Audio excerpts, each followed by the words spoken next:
सर्वप्रथम सर्वांना श्री स्वामी समर्थ. उद्या 14 नोव्हेंबर 2023ला दिवाळीचा पाडवा आलेला आहे. 3:30 शुभ मुहूर्तांपैकी हा अर्धा शुभ मुहूर्त मानला जातो. पती पत्नीच्या नात्यातील गोडवा, अतूट प्रेम वाढवणारा हा दिवस आहे. पती पत्नीसाठी हा दिवस खूप शुभ आणि प्रेमाचा दिवस मानला जातो. दिवाळी पाडव्याचा शुभ मुहूर्त आहे 14 नोव्हेंबर सकाळी 6:14 ते संध्याकाळी 8:35 हा शुभ मुहूर्त आहे. या शुभ काळात तुम्ही तुमच्या पतिदेवांचे औक्षण करू शकतात. पण सकाळी सकाळी पतीला तेल, उटणं लावून अभ्यंग स्नान घालून ओवाळण्यात जी काही परंपरेनुसार आपली जुनी पद्धत आहे तिची सर कुठल्याही वेळी ओवाळण्यात, औक्षण करण्यात येणार नाही. तरी काही स्त्रियांना, काही माझ्या मैत्रिणी असतील, सकाळी वेळ नाही भेटला तर मात्र तुम्ही दिवसभरात ओवाळून औक्षण करून दिवाळीचा पाडवा साजरा करू शकतात. काही महिला लक्ष्मीपूजन, पाडवा साजरा करून भाऊबीजेसाठी पाडव्याच्या संध्याकाळी माहेरी जातात. म्हणून पाडव्याला सकाळीच पतीचे औक्षण करण्याची आपली भारतीय जुनी प्रथाच आहे. आणि सकाळी केलेली कुठलीही शुभ गोष्ट आनंद, प्रेम देणारी असते. दिवाळीच्या पाडव्याला पतीला तेल, उटणं लावून अभ्यंग स्नान घाला. पत्नीने सुद्धा उटणं लावून अभ्यंग स्नान करावे. स्नान झाल्यावर पती पत्नीने नवीन कपडे, त्यांच्या आवडीचे कपडे घालावे. नंतर औक्षणाचे ताट तयार करावे. तांब्याची किंवा तुमच्याकडे जी ताम्हण असेल ती घेऊन त्यात ओल्या कुंकवाने एक स्वस्तिक काढून घ्यावे. त्यात नंतर एक कणकेचा दिवा, 2 मुटके दिव्यात जोडवा. तेल टाकून दिवा तयार करून घ्या. तुम्हाला कणकेचा दिवा नसेल तुमच्या घरात करत तर तुम्ही तांब्याचा, पितळाचा जो तुम्ही दरवर्षी औक्षण करताना वापरत असाल तोच दिवा घ्या.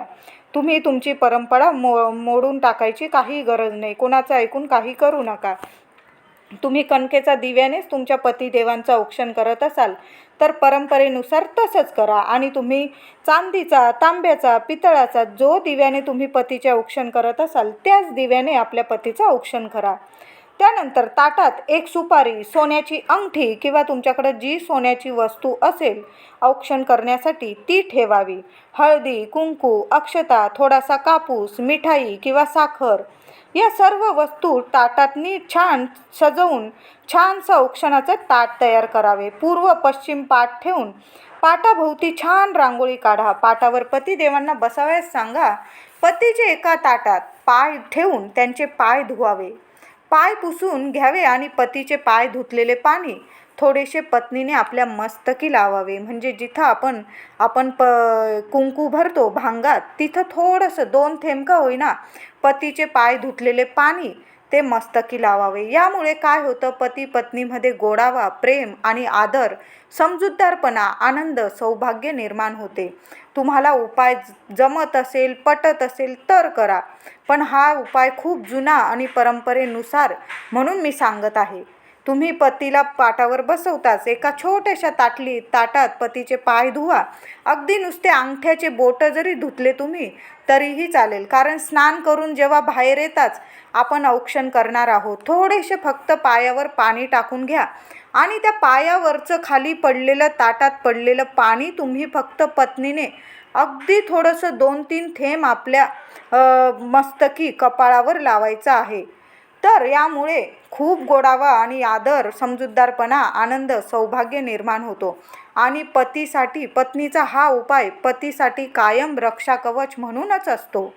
कुठलंही संकट पतीवर येण्याआधी त्या संकटाची चाहूल पत्नीला समजून जाते आणि पत्नी पतीसाठी कायम रक्षा कवच बनूनच राहते. म्हणून पाडव्याला पतीचे पाय धुवून थेंबभर का होईना पाणी पत्नीने आपल्या मस्तकी लावायचेच आहे. जिथं आपण भांग भरतो, कुंकू लावतो तिथं जरी 2 थेंब लावून घेतले तुम्ही कपाळी तरी चालेल. तेलात नंतर कुंकू ओले करून प्रथम पतीला तिलक करा. त्यावर अखंड अक्षता लावून थोड्या अक्षता पतीच्या डोक्यावर शिंपडून द्या. यामुळे नारायणाचा हात आपल्या पतिदेवांच्या डोक्यावर कायम राहतो. थोड्याशा अक्षता आपल्या पतीच्या कपाळावर लावून थोड्या अक्षता त्यांच्या डोक्यावर शिंपडून द्यावा. यामुळे खूप सौभाग्यदायक ठरते. मग सुपारी सोन्याच्या अंगठीने घड्याळाच्या दिशेने 3 वेळा ओवाळून पतीच्या डोक्याला लावून घ्या. आधी सुपारी, मग सोन्याची अंगठी किंवा सोन्याची वस्तू 3 वेळा ओवाळून डोक्याला लावून मग ती ताम्हणात ठेवा. सोन्याचे औक्षण करणे म्हणजे पती सोन्यासारखा राहावा आणि सुपारीने औक्षण करणे म्हणजे सुपारीसारखा टणक मजबूत आपला पती कायम राहावा म्हणून असं सुपारीने आणि सोन्याने औक्षण करायचं असतं. नंतर दिव्याने ओवाळून औक्षण करा. थोडासा कापूस पतीच्या डोक्यावर केसांवर ठेवा. याचा अर्थ असा की हा कापूस जसा पांढरा तसे वर्षानुवर्ष तुमचे केस पांढरे होईपर्यंत, केस पूर्ण पिकेपर्यंत तुम्हास उदंड आयुष्य लाभो.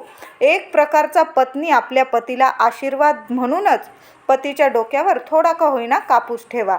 त्यानंतर गोड मिठाई पतिदेवांना खाऊ घाला आणि त्या मिठाईमधला उरलेला मिठाईचा तुकडा तुम्ही स्वतः पत्नीने खा.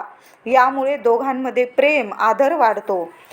अशा पद्धतीने पारंपरिक पद्धतीने पाडव्याच्या दिवशी पत्नीने आपल्या पतीचे औक्षण करावे. औक्षण झाल्यावर पत्नीने पतीच्या औक्षणाच्या ताटात थोडी का होईना ओवाळणी टाकावी. 21 रुपये, 51 रुपये, 101 रुपये तुम्हाला हवी तेवढी रक्कम तुम्ही तुमच्या पत्नीच्या ताटात टाकावी. औक्षणाच्या ताटात. औक्षणाचं ताट कधीच खाली ठेवू नये. आपण जेव्हा पण भावाला, पतीला, कोणाला पण ओवाळतो ना, त्यात थोडे का होईना पैसे टाकावे. ते ताट कधीच खाली ठेवू नये.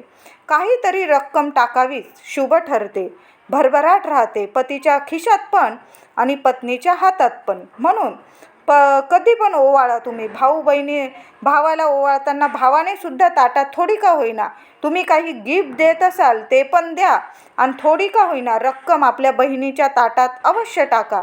आणि पतिदेवांनी सुद्धा आपल्या पत्नीच्या औक्षणाच्या ताटात थोडी का होईना रक्कम टाका. भरभराट राहील बघा. लक्ष्मी माता कायम तुमच्यावर प्रसन्न राहील. घरातल्या लक्ष्मीला तुम्ही प्रसन्न आनंदी ठेवाल तर कायम अखंड लक्ष्मी नांदेल तुमच्या घरात. पाडव्याला पतिदेवांनी पत्नीला छानशी अशी भेटवस्तू द्यावी. अशी भेट द्या ज्यात प्रेम, गोडवा, सौभाग्य लपलेलं आहे.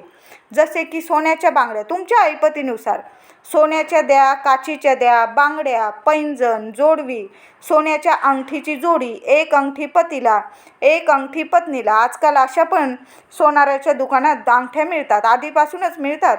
तशी जोडी आणा, एक तुम्ही घाला, एक पत्नीला द्या.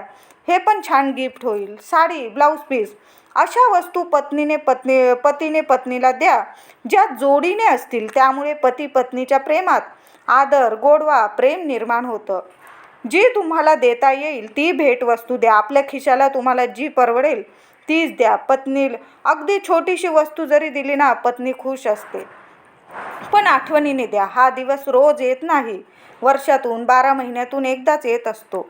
आता पाडव्याला हा उपाय प्रत्येक पत्नीने करायचा आहे. असे छानसे औक्षण करून घ्या. आनंदाने, प्रेमाने असे औक्षण झाल्यानंतर प्रत्येक पत्नीने हातात 5 काळे मिरे घ्यायचे. हातात 5 काळे मिरे घेऊन पतीवरून 5 वेळा उतरवून घड्याळाच्या दिशेने उतरवून घ्या आणि पतीला ते काळे मिरे त्यांच्या हातात देऊन द्या आणि सांगा की एखाद्या रस्त्यावर किंवा नुसतं घराबाहेर जरी जाऊन 4 दिशांना आणि 1 काळी मिरीचा दाणा वरच्या दिशेला टाकून मग घरी यायला सांगा. हा उपाय करताना कोणी आहे हे सुद्धा बघायची गरज नाही. अगदी बारीक बारीक काळी मिरीचे दाणे असतात. तुम्ही ओवाळून घ्या 5 वेळा पतीवरून अगदी डोक्यापासून पायापर्यंत नीट ओवाळून घ्या आणि मग पतीला देऊन पतीला स्वतःच हा बाहेर जाऊन उपाय करायचा आहे. घरात पत्नीने पतीवरून ओवाळून घ्या ते 5 काळी मिरे आणि पतीच्या हातात देऊन द्या. पती बाहेर जाऊन अगदी दाराच्या बाहेर जाऊन जरी केला 4ही दिशांना 1-1 दाणा टाकून द्या आणि वरच्या दिशेला 1 दाणा. मग बघा आणि घरी येऊन हातपाय धुवून घ्या. एवढंच करायचं आहे. तुमच्या पतीच्या व्यवसायात, नोकरीत प्रगती होईल. पती पत्नीच्या नात्याला कुणाची वाईट दृष्ट नजर लागली असेल ती सुद्धा उतरून जाईल. पती पत्नीच्या मनातील प्रत्येक इच्छा, स्वप्न पूर्ण होतील. 4 दिवस असतील तर हा उपाय कृपया करू नका. औक्षण सुद्धा करू नका. 4 दिवस झाल्यानंतर तुम्ही पतिदेवांना अभ्यंग स्नान घालून ओवाळून घ्या आणि 5 काळी मिरीचा हा उपाय सुद्धा तुम्ही करू शकता. आजचा व्हिडिओ आवडला असेल लाईक करा, शेअर करा, चॅनलला नक्की सबस्क्राईब करा. धन्यवाद.